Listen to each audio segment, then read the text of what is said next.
Court is now in session. Welcome to Opening Arguments, where the primary objective is to get laughed out of the courtroom. We have 16 lawyers all competing to be called the cleverest counselor. This show was shot in the undisputed entertainment capital of the world, Las Vegas. And now let's welcome their host, Miles Weber. Thank you so much. Hello, everybody. Welcome to Opening Argument. My name is Miles Weber. This is the show that's exactly like regular court, but with 60% less homicide. So, we have 4 attorneys today that are going to be arguing their cases to try and convince our jury that they have the most clever arguments. So, without further ado, I think it's time that we meet our jury. 3 of the finest comedians that we could find on short notice. First, we have Mr. Blake Grantham. Blake, how you doing, man? Good to see you again. She's a bully. Did you know that? I think that the last time you had said the same thing. Still, nothing's changed that much. That's good. Don't you tell the people about yourself. I write for the website Unconfirmed Breaking News, which is political satire. But on the weekends, I do my advice column, which is absolutely way over the top, ridiculous, idiotic advice that no normal person would follow. And I have this thing called Life Through Blake's Eyes, just a funny concept of what's going on in my life. I get so excited every time I see you because you've got a new adjective to describe your show every single time I see you. So I appreciate it. Last week. I appreciate that. Blake's using the word today counter, everybody. Blake Grantham, ladies and gentlemen. All right, next up, the very lovely and talented and hilarious Kathleen Dunbar. Kathleen, how you doing? I'm great, Miles. Good to see you again. Good to see you as always. Why don't you tell the people at home about yourself? Well, I'm a Las Vegas comedian. I work all over the Strip, as well as all over the world, actually. Check my website, funnydunbar.com, to see when I'm performing in your city. Yes, funnydunbar.com. Go there now. Well, after the show. Watch the show, then go there. Perfect. Right on. Oh, you got the bunny ears. This is going to be fun today. And last but certainly not least, the very talented Heath Harmison. Heath, what's up, man? Oh, not much, man. I just came here because I was just going out to get some groceries. Oh, okay. Decided to stop in. Just going out to Glad get be milk. here. It's one of those, huh? Yes. Wow. I'm a stand-up comic here in Las Vegas. Perform all over the world as well. Okay. Kathleen opens for me. And I close for him. Yeah.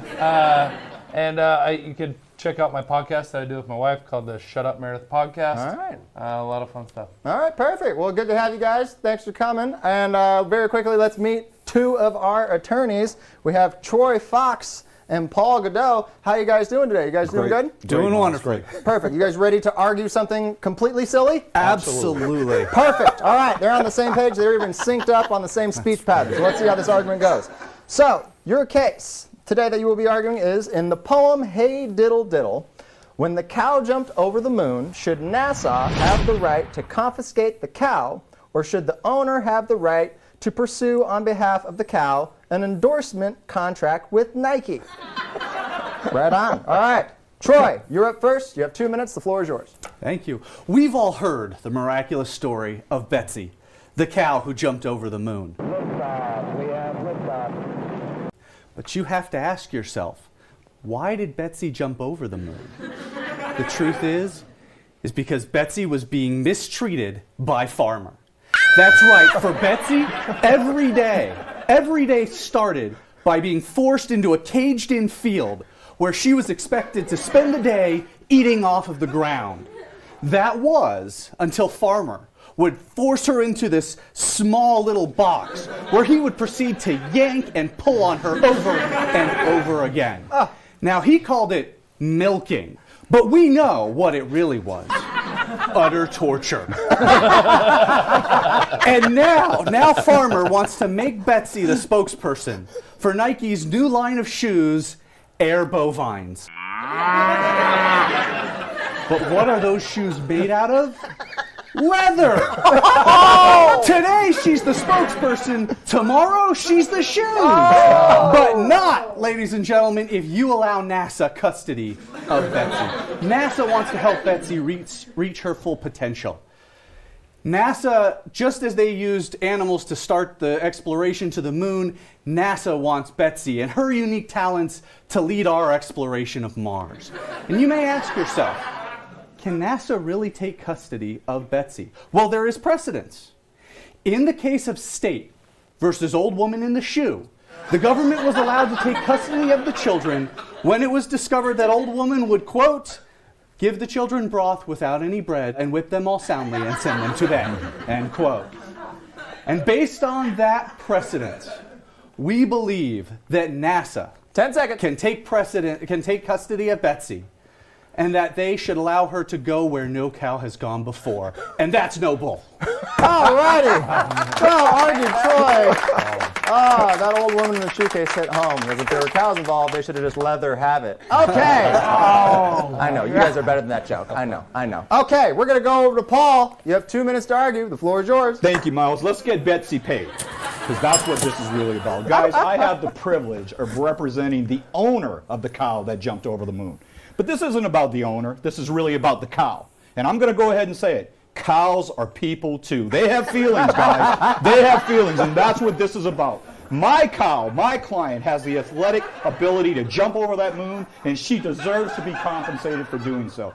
Now, some of you may ask, is there any precedent for getting a cow paid to jump over the moon? You better believe it. Let me tell you about a couple of cases, and these are class action cases. Woo! First case is 100 Fidos versus Puppy Bowl. Those little puppies got paid to participate and play ball in that puppy bowl. Second case, Clydesdale United versus Budweiser. Those big old horses pulling those sleds, they got paid.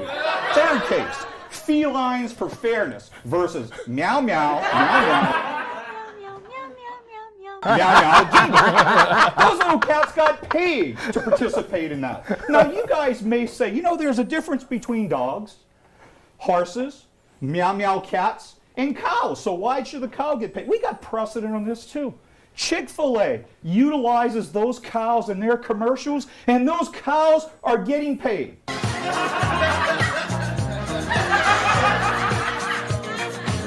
Look, guys, this is reality. On behalf of the farmer, the owner of the cow, and more important, Betsy, I'm asking you to pay her up. But more importantly, guys, 10 seconds. I'm asking you to eat more chicken. All righty. Give it up for Paul, everybody. Making the argument that moo lives matter, everyone. All righty. Now it's time to see what our jury has to think of the case we just heard. Blake, you just heard what we all heard. What's going on in your head, man? Let us inside. What's happening? Well, I didn't like what you said about shoes, because you're not even a soul brother. No, man. I'm a soul man. Well, this one, man, this is one of those cases where both attorneys are so good. You want both of them to advance, you can't do that. When they're talking about, I'm going to say something about milk, and I don't want this to go past your eyes. Mm-hmm. Past your eyes, you get that? You don't like any of my jokes. Got it. In this case, very, very slight favorite, Troy. Slight. Okay. Slight favorite. We have one for Troy, along with some cheesy jokes. All right. Kathleen, what do you think? Well, once again, excellent, Troy. Excellent representative of NASA. Houston, we have a problem. And Paul, you were brilliant also. I don't understand how NASA gets involved. I'm one of these, get the government out of everything. Just get rid of the government. I think the government, and that's NASA. NASA's just, they want to get their dirty little fingers on that cow. That's what I see. So I'm going to go, but he was really good. Mm-hmm. Troy, you were really, Troy really or good. Paul, what do you think? I'm going to go with Paul. Okay. The farmer Okay. in the Dell. There you go. Okay. Farmer in the Dell, not the PC, the Dell. Perfect. All righty. Heath, you're the tiebreaker on this one. No pressure, but actually all the pressure. What are your thoughts? Well, you know, I'm a little bit torn on this. Because here's the thing, I'm from Idaho. I've milked a cow or two. Okay. Or three. I have a personal deal with this whole thing with the cow. All Okay. right. I think NASA might be using the cow because we all know the moon is made of cheese. And so I think they're just trying to spray as it goes. But I don't know if NASA, I've not seen a suit like to protect the cow. Okay. So I'm kind of worried about NASA not taking care of the cow. So what do you think? Also, I don't like Nike either.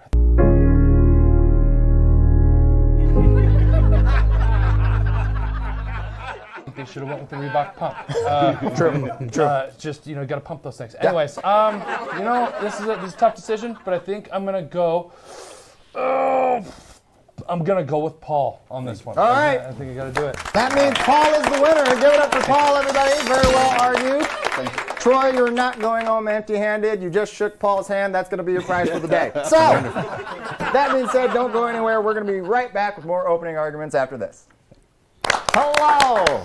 Thanks for coming back to Opening Arguments. If you've ever watched Law & Order before and thought, hey, I could do that, you probably can't. So this show is for you. We got our next case coming. It is going to be Bruce Flammy versus Bruce Gale. We've got Bruce versus Bruce. Guys, how you doing today? Great. You guys ready to argue? Yeah. Yes, sir. All right. You would probably think that they're going to argue about who gets to dissolve Wayne Manor, but that is not what they are arguing today. Holy Wayne Manor. Today they are arguing this case. If a child gets sick from eating green eggs and ham, should the publisher of the book be liable or Sam I Am? Bruce Flammy, you're going to be first. You have 2 minutes. The floor is yours. Thank you. Your Honor, members of the jury, this case is about that treacherous minx, Sam I Am, who is no relation to Will I Am. It is Sam I Am who once again has harmed a child with his highly suspect breakfast suggestions. And I must say, I do not like your civil action. I do not think it should get traction. I am reminded of the landmark scale decision of 1 fish, 2 fish, red fish, blue fish. In that case, the fish were foul and there were fowls that were fishy. The texture of those aquatic beasts can best be described as wishy. But in that case, no one was hurt. Green eggs and ham? Really? In a box with a fox? Would you eat them here or there? No! No one should eat them anywhere. Not in a house, not with a mouse, not with a rat, not with a cat. You may think your case is cute, but your claims do not warrant a lawsuit. It was Sam who said you do not like them, so you say. Try them, and you may. Would you, could you, in a car? Eat them, here they are. Try them, and you may, I say. And the little boy did. And he's dead.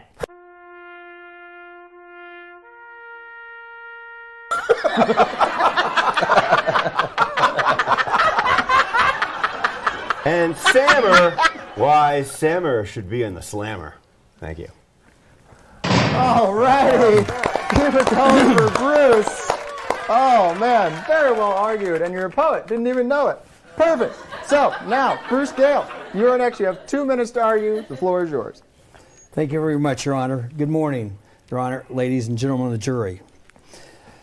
Green eggs and ham. It sounds delicious. It sounds enticing.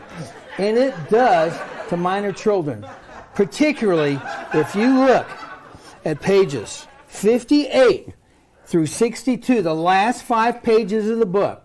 This tells a whole story about how attractive green eggs and ham is. I like green eggs and ham.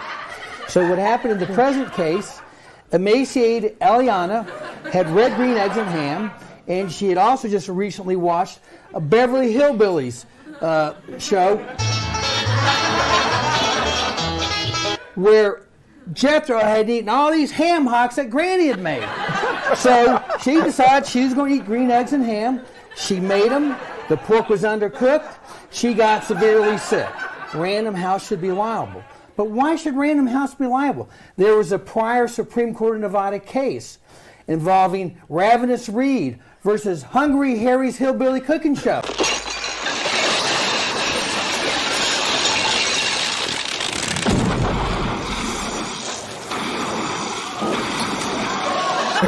And in that case, Reed was severely burnt when he was making the green eggs and ham, and was severely burned by the green dye in the frying pan.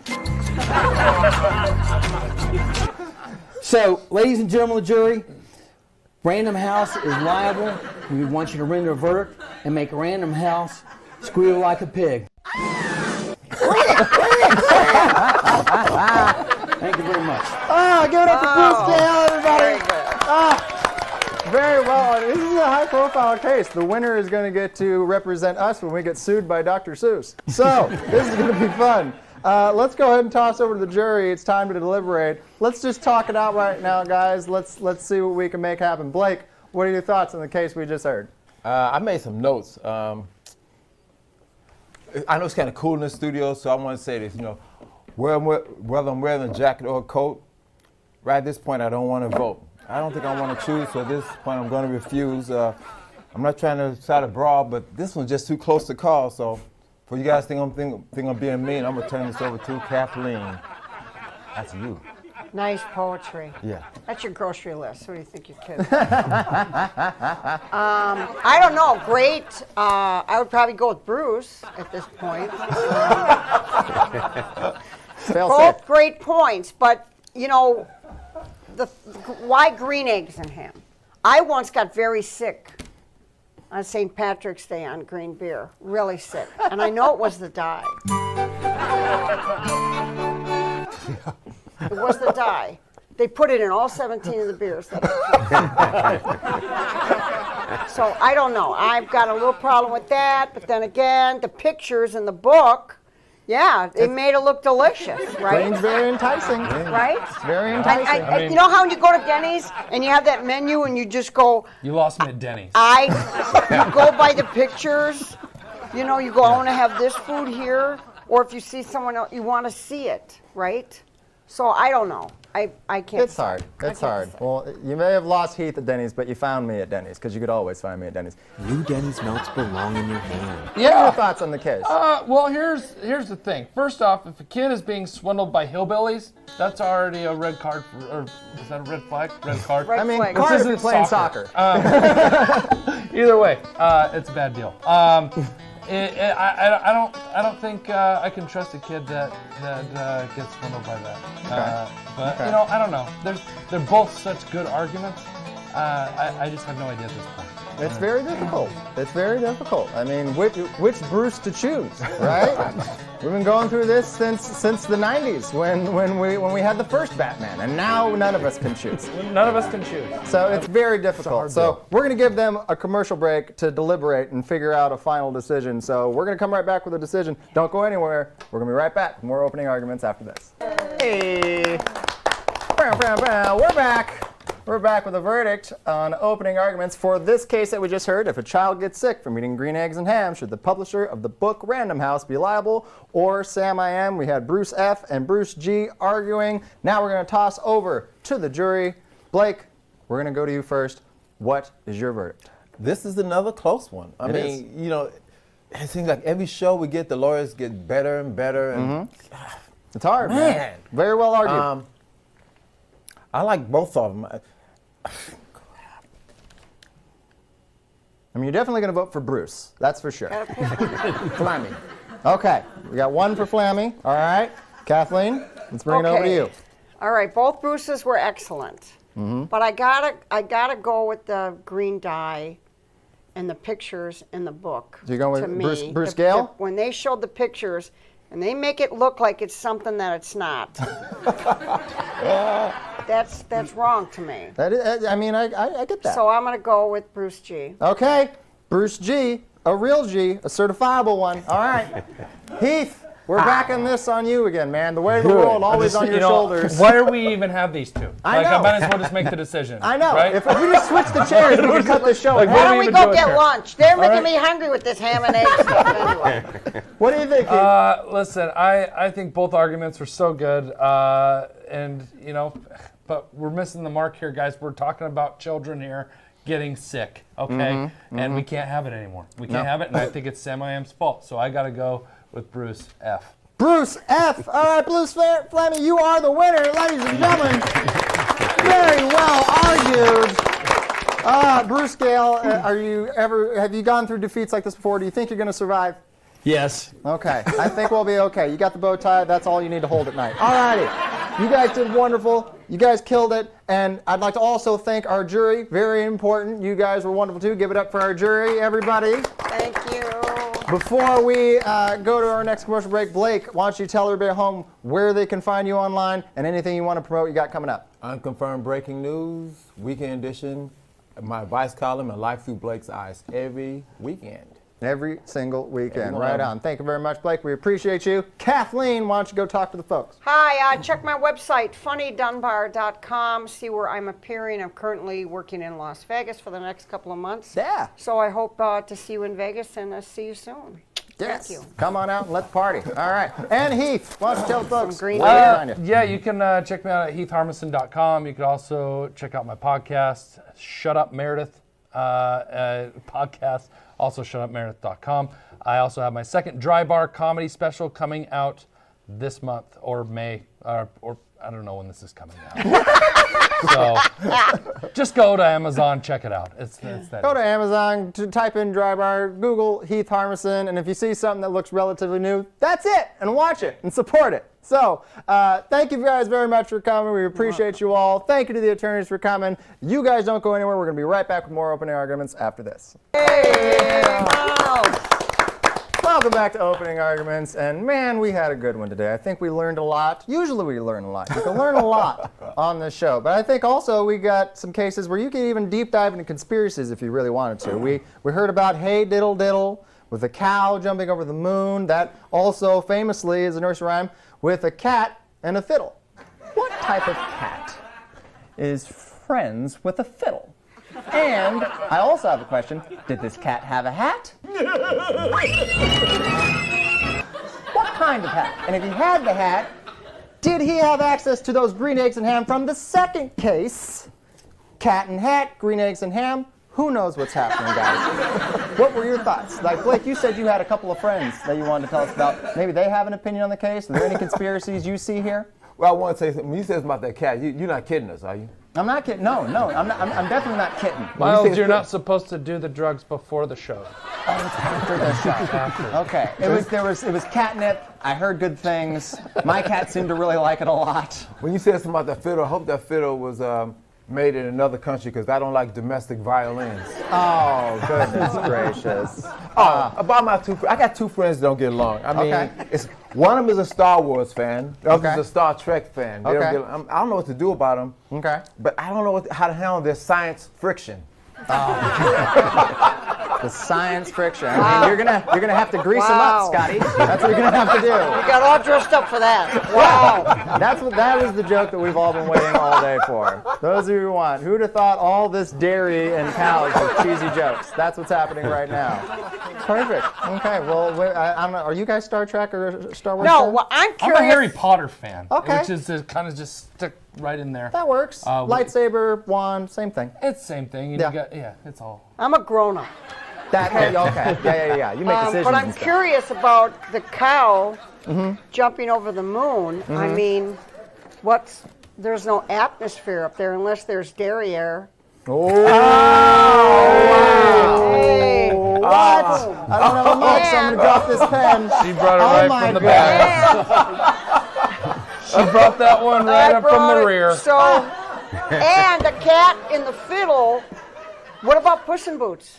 Oh, very good question. Where's Puss in Boots? Very good question. Well, I think these are all valid questions. And dare I say, maybe we'll find out on the next episode the answer to all these questions. That has been Opening Arguments. My name is Miles Weber. Thanks for joining us, guys. Have a good day. Bye, everybody. When a judge wears a frown and is legally bound to tell a lawyer that's speaking that you better sit down, you know you're listening to Opening Arguments. When they get in a group saying things that they'll prove, and then the judge gets so angry, wants to have them removed, you know you're listening to Opening Arguments. To the jury, when you see that I am through, trust in every word I've said, assume it's all true. To the jury, when you see that I am through, trust in every word I've said, assume it's all true. When they speak of their case at a feverish pace, and the jury starts laughing, can I keep a straight face? You know you're listening to Opening Arguments. They don't care about facts when they make their attacks, and when they're making their statements, telling lies by the pack. No doubt you're listening to Opening Arguments. To the jury, when you see that I am through, trust in every word I've said, assume it's all true. To the jury, when you see that I am through, trust in every word I've said, assume it's all true. When they speak of their case at a feverish pace, and the jury starts laughing. Can I keep a straight face? You know you're listening to opening arguments. They don't care about facts when they make their attack, and when they're making their statement, telling lies by the pack. No doubt you're listening to opening arguments. They tell you the grass is not real green. They tell you the sun is not real hot. They think you'll believe in anything if they say the words a lot. They'll defend most anyone. They say they deserve a speedy trial. They tell you that Jack the Ripper's nice because he has a friendly smile. To the jury, when you see that I am through, trust in every word I've said, assume it's all true. To the jury, when you see that I am through, trust in every word I've said, assume it's all true. To the jury, when you see that I am through, trust in every word I've said, assume it's all true. To the jury, when you see that I am through, trust in every word I've said, assume it's all true. You, my friend, are a moron.